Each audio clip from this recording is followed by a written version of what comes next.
Hey guys, welcome to another review. Today we have for you Predator 2. Awesome movie, too. So, what could have happened after Predator 1? Arnie survived, and obviously when I heard that it was a Predator 2, I expected Arnold to be in it. I mean, it was a safe assumption. I mean, just like with Alien, that you have Ripley throughout all the movies, except for the upcoming prequel, I kind of expected Schwarzenegger to return, and this is where Predator 2 disappoints the most, in my opinion. It doesn't have Arnold.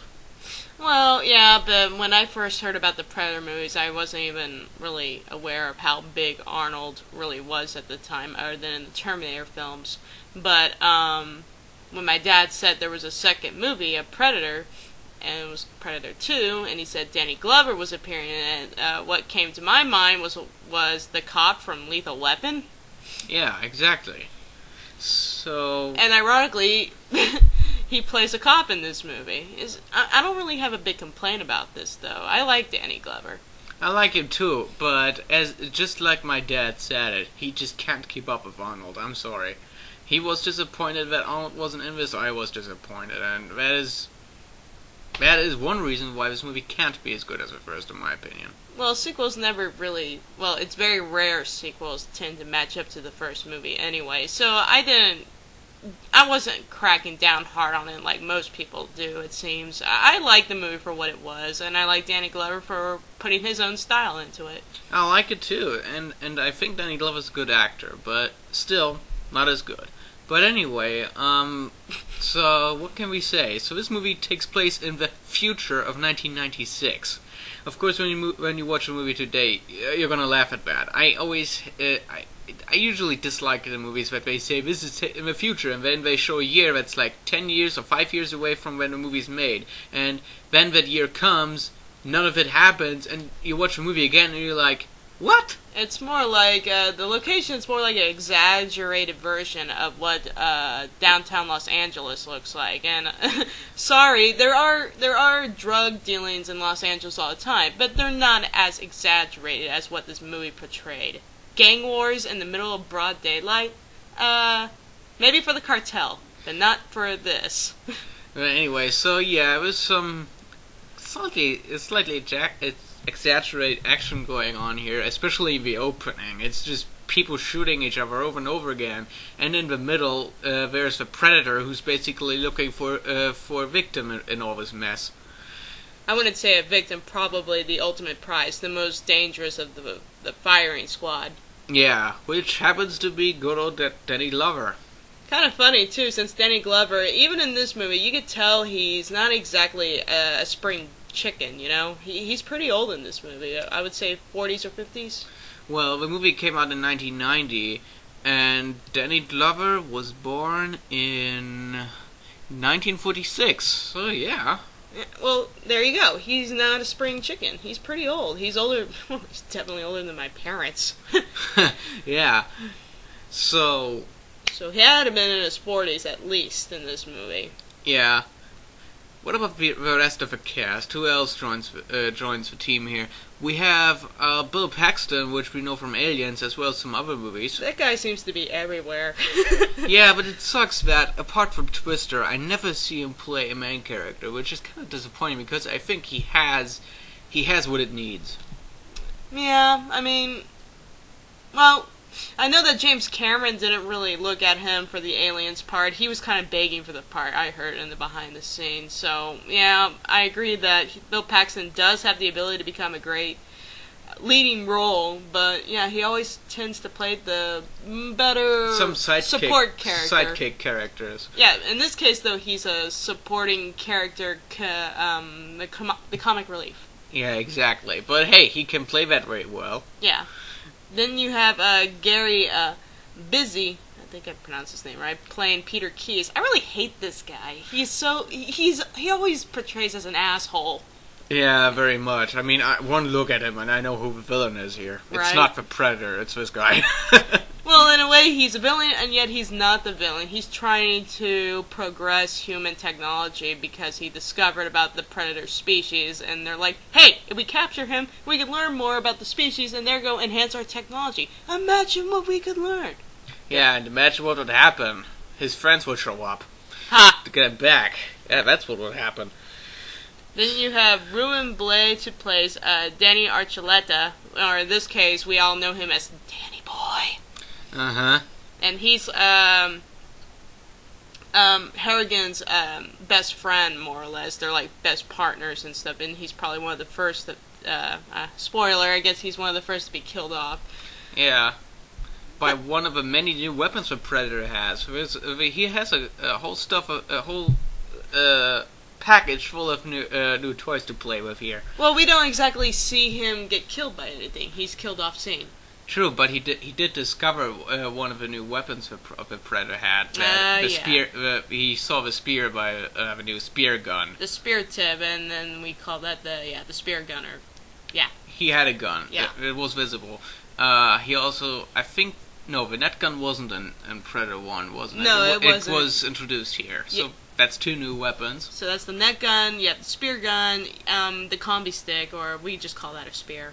Yeah, a spear, and lastly, the homing disc. The homing disc, or smart disc, whatever you want to call it. Call it a smart disc. That's also one of the new weapons. So yeah, they definitely put some thought into how can we make this Predator a little different from the last one. The last one only used a plasma caster and his wrist blades, as far as I can remember. And I thought it was cool to give him some weapons, some that are not energy based, to make him more like the savage warrior or hunter that he's always portrayed as, yet it's so ironic that he's from such an advanced species. I kind of like that, how that clashes. They fly in spaceships, they have cloaking devices both for the ships and themselves, yet they hunt with relatively simple weaponry. I mean, okay, it's still unknown metal. They analyzed the spear tip of the movie and they found out that most of it is unknown material, and yet it's still relatively primitive. It's not like an energy weapon like the caster that it's auto-tracking and you have basically no way to survive it. It's a healthy balance between highly technological and primitive. It's not like he's fighting with sticks and stones, but the weapons are designed in such a primitive way that it's not primitive. He fights with very dangerous sticks and stones here, yeah. You could say. So I liked that. I liked that they expanded on that. I also like the fact that, I know it was kind of cliche that in the first movie you fought in the jungle, well now you need to fight in the urban jungle. And what better urban jungle than LA, right? Well, of course. Had to be LA. Why LA? Why? I don't know, maybe they thought, hey, that all this gang violence, we can make use of that. They could have done that in New York just as easily. They have gang violence there too, but whatever. True, but in my opinion, New York is like everywhere in movies, and not a different city for a change. Yeah, not to mention the heat of the city. I don't know. I guess emphasizes it all because it's hot in LA, obviously, and that just portrays and makes people act irrationally too in the movie. So yeah, one thing I liked, the Predator once again is played by the same actor as in the first movie, so you have consistency here. This guy knows how the Predator moves and all that. How he acts. Yeah, that's pretty good. But this Predator's still different from the last one. Yeah, I like that it still had a bit of a character change. It was not, it didn't move slowly like the first one did. No, this one was always on the move. This one was always moving, it was always looking for a target, it was always getting a kill just about every other scene. Yeah, this is a very messy Predator, we might add, because, boy, when he shows up, have fun cleaning up the place. Ugh. Except for this one kill that he could have gotten, but he didn't, and that just portrays as to showing more and more of what the Predator is all about. The actress, Maria Conchita Alonso, I can't pronounce her name very well, it's Hispanic, I assume, plays Leona Cantrell, who's also a partner for Harrigan. On a specific scene with the train, she and Jerry Lambert are on a train, and of course the Predator attacks it because for some really screwed up reason, everybody on the train has a gun. It's L.A. See, judging from the opening, I'm not surprised to see guns all over the place. No, I'm surprised, okay? It's one thing for Texans to have guns all the time. This is different. L.A., everyone has a gun. No, the common stereotype for Texans is everyone has a gun in Texas. Well, here's the thing. This movie, when it was made, was supposed to be the future, so they can get away with pretty much anything here. Okay, fine. But anyway, the Predator attacks the train and kills off one of the characters, and Leona basically meets the creature head to head, and yeah, you think she's screwed right on the spot, but then all of a sudden you see the Predator's vision, and he realizes she's pregnant. And therefore he doesn't kill her, which is gonna be a trait that is gonna be applied to future Predator crossover movies, as well as I think even did they implement this in games? I don't know about that. Yeah, they did. There's this one game. I think it was for the Xbox. I actually think it was called Predator Concrete Jungle. Yeah, that's the one. My brother was playing it, and it was basically the same setup. It was in L.A. or it was in a big city. There was a lot of gang violence and stuff. He would lose points if he killed a civilian that was unarmed or anything like that. Going back to the character of Leona, I always thought it kind of reminded me of Vasquez from Aliens. You know, being so badass and all.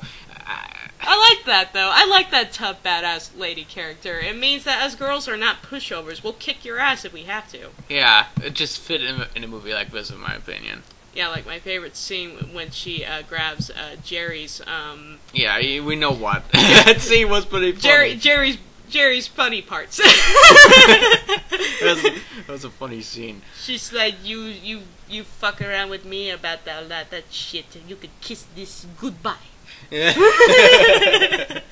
So yeah. Is that another irony, though, that she's kind of Hispanic, kind of like the girl who played Anna in the first Predator movie was a bit Hispanic?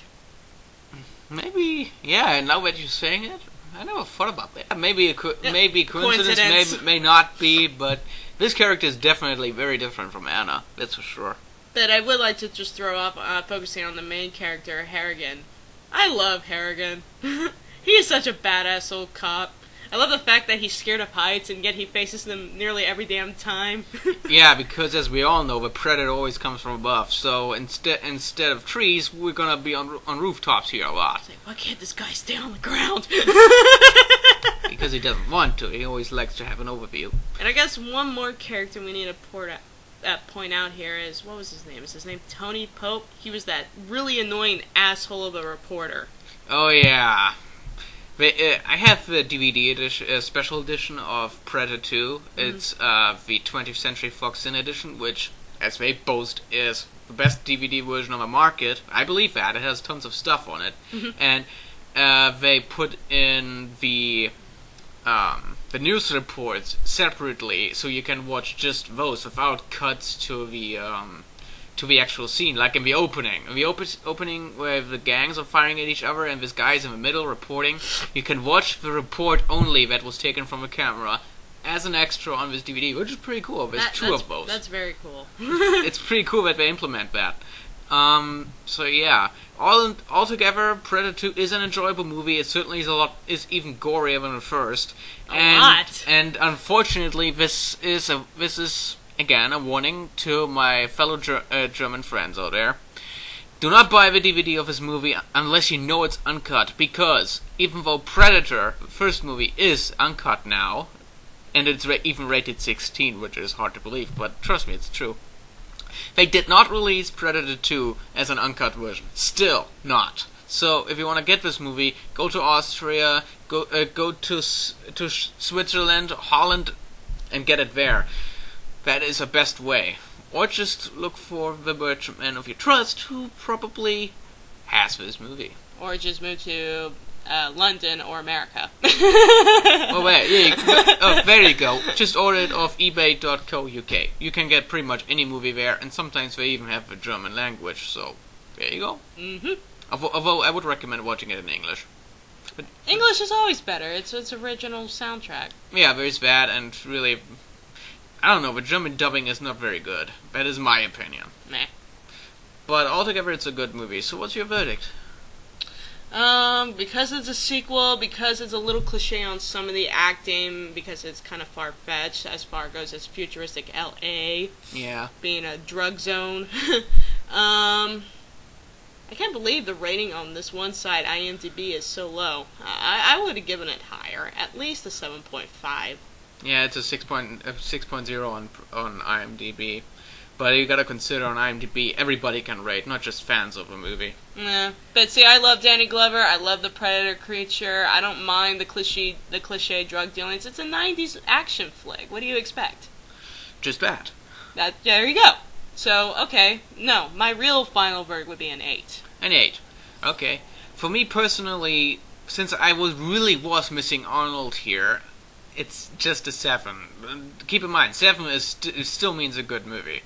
But it doesn't have Arnold, and I don't know, it just feels so differently. I guess it was the first movie I seen with Danny Glover, so I couldn't really identify with him back when I watched it. I was like, who's this guy? I want Arnold. That's how I felt, you know? In the end, I still ended up liking Danny Glover, so I think a 7 is a fair rating. Especially since it's, a sequel. It did enough new stuff to keep me interested, like it expanded on the Predator. It even has more gore, which I didn't even ask for, but hey, that's always cool with me. So if you can get this movie, if you like the first one, then this is definitely a must-watch. So, yeah. That is our review on Predator 2. I see you guys on our next review, which is going to be Predators. Looking forward to that. So, until next time, guys. See ya. Adios.